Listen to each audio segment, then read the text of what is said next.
Hey everybody, Lyme disease update for February the 14th, 2025.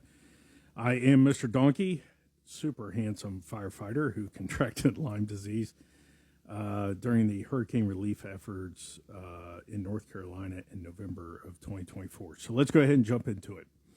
I'm just going to read you my notes here. So this is from February the 14th, right? Valentine's Day. Right leg fullness and knee. I have noticed over the past several days that the right leg has fullness feeling behind the right knee. This is a familiar feeling that was experienced in the start of January, just before the entire leg started to swell, keeping a close eye on it. Although there is fullness behind the right knee, the lower portion of the leg and foot have been feeling better, and I can walk without a limp. If I recall, this is the first time I have been able to walk limp since November of 2024. Kneeling down and putting pressure on the foot is still painful, but it's nice to walk without a limp. Let's see. Also had to reach out to my infectious disease doctor regarding my doxycycline treatment, making sure that I was receiving the correct dosage. Also have an entry in my notes here of a vlog entry from February the 14th regarding fatigue. And it talks about fatigue and the difficulties with marriage. So because of the Lyme disease, I'm not able to work. And, you know, in addition to the fire service, I actually used to work in aerospace and wrote code that went on drones and stuff. And I made good money. And this is the first time in my life I've not been able to be a provider for my family. So when February the 14th hit, and it's Valentine's Day, there's no cash on hand to buy your loved one flowers or chocolates or anything else, right? And, you know, all of our bills have been going on the credit card at like 10% interest, and we only have like $2,000 left on that. And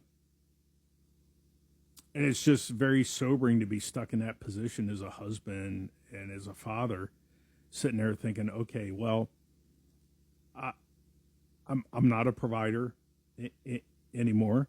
I got all these freaking health issues. It's Valentine's Day. I want to show my wife how appreciative I am of her.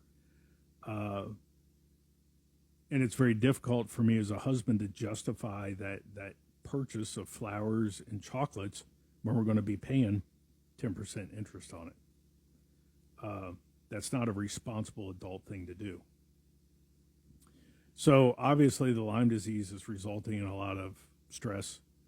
You know, my wife is worried about my health. She's worried about our home. She's worried about our finances. There's a lot of things involved.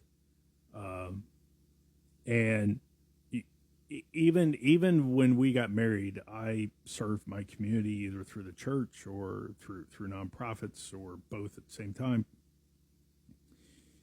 And I remember one time we were at dinner at like Steak and Shake or something. And I told her, I says, I don't know how I'm going to serve you because I've served the community for so long. I don't know how I'm going to serve you. So when we got married, it was a big change for me, and I didn't feel fulfilled. Just kind of taking care of family because I had done stuff for the community for so long. So that's why I got involved back in the community again, because that's just my nature.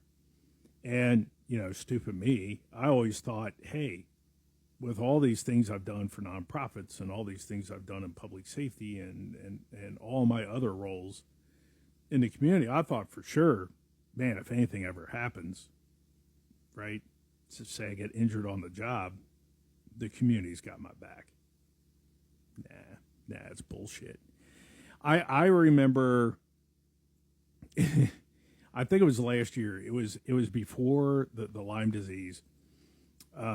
The nonprofit group was out, and the nonprofit group, they stand to save taxpayers almost $30 million a year and to provide more efficient emergency robotic services than what government can provide. And I had a tent set up, and, you know, we were doing a fundraiser stuff. And I just remember sitting there, and there was all these food trucks set up, right? And there's people going up to these food trucks paying $30, $40 for a meal, for like two people, and there's not shit coming in donations. And I'm kind of looking around, and I'm not a skinny person by any means. I mean, I've packed on pounds over the years, but I'm just sitting here watching all these people just kind of waddling from food truck to food truck, spending shit tons of money, and not one fucking penny for a nonprofit group. It just, man, it's just like the priorities are just all upside down. But hey, who am I to judge, right? It was just a fleeting thought that popped in my head, just kind of sitting back watching this thing unfold in front of me. And I mean, shit, it's their money. They work for it. They can spend it however they see fit. But it was just kind of a kick in the ass to be doing good things for the community and good things for the region. And nobody's willing to help, and everybody's more self-centered on fulfilling their own desires. And it doesn't matter if it's food or ordering shit off of TikTok or Amazon or wherever. It just, I don't know. It's just kind of surreal to me. But anyway, it's rough with the Lyme disease and the finances, because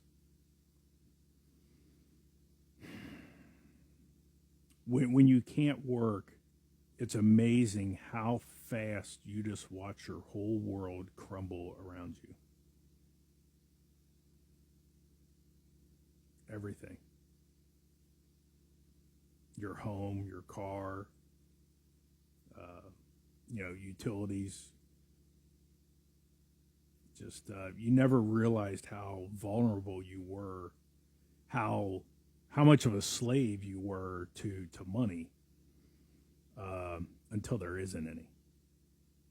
And then very quickly you realize how quick, all the infrastructure that supports your family can just disappear. So, anyway, that's my update for Valentine's Day 2025. Be sure to love your family. Peace.